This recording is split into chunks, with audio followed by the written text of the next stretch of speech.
Welcome to this bonus training on how to use email sequences to scale your business.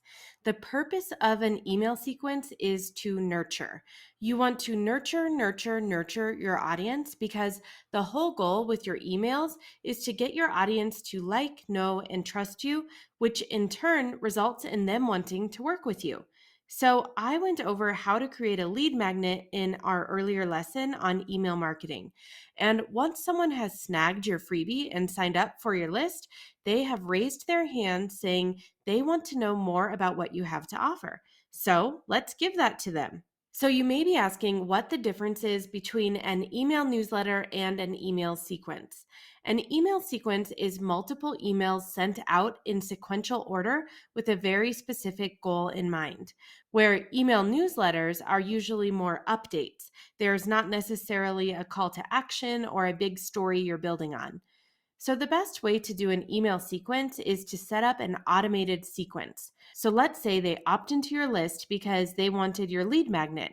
Well, with an automated sequence, you have set it up so they receive a series of, let's say, 5 emails over the course of a week. And you don't have to touch it or do anything, it's all automated. Your email service handles all of that for you. The only thing you have to do is set it up the one time. Okay, so let's talk about how we put together an email sequence and take a look at some examples. So, the first thing you want to do is establish a clear goal with your email sequence. What action do you want them to take at the end of your sequence? Then you work backwards in planning out how you're going to get them there. So let's go over this with an example. Let's say your niche is social media marketing for wedding venues. So you created a lead magnet that's the 10 posts every wedding venue should have on repeat. So we're going to work backwards here. Let's say your end goal with your email sequence is for the wedding venue owner to book a call with you to learn more about your social media packages. So that's our goal, getting them to book a call. Our first email after they've opted in will be the confirmation and delivery of the lead magnet you promised. And maybe there will be just a little information on you and what you offer as well. The second email a day later will address their pain points and tell them how you have the answer, how you can get them from their pain points to achieving their wants and desires. So, for example, for the wedding venue, maybe their two biggest pain points are time and know how. They know they need to be on social media, but they don't know what to post and they don't have the time for social media. So, you are here to solve those problems. You have a strategy and systems in place to help wedding venues grow on social media, which ultimately results in increased reach and new customers. In this second email, you'll explain how targeting their exact market with branded content will get them new client leads. Then, in the third email, a day or two later, you will tell them a story of a client win. For example, here's how Sarah, the owner of a small Colorado wedding venue, gained 3 new clients in 1 week, and then end the email with a testimonial. In the fourth email, a day or two later, you will create urgency. For example, I'm taking on a limited number of clients this spring, or use this discount code within the next 24 hours to get 20% off your first month of social media services. Something that puts a time limit on it.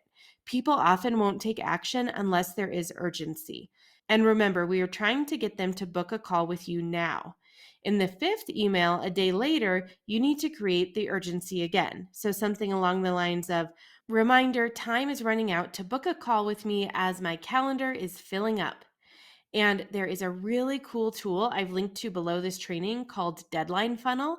It adds a personal timer to each email sequence. So make sure to check that out when you're creating a sequence like this.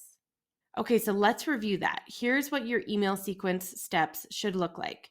First, you're creating your lead magnet or your opt in, and it needs to provide value in exchange for their email address. It also needs to be directly related to the end action you want people to take. Then in email 1, that's your delivery of your lead magnet, maybe some information on who you are and what you do. Email 2 shows them the value by addressing their pain points, wants, desires, and objections. So, what is the proof that you can take them from their pain points and deliver them their wants and desires? Show them the value with a client testimonial. Your third email makes it look easy. This is a great place to share a story, such as here's how Sarah, the owner of a small Colorado wedding venue, gained 3 new clients in 1 week. And you can share a testimonial at the end of that email as well.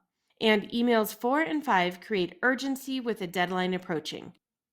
Okay, so check out the links below this bonus lesson. I've included a guide on how you can create email sequences using Flowdesk and also information on that really awesome tool, Deadline Funnel.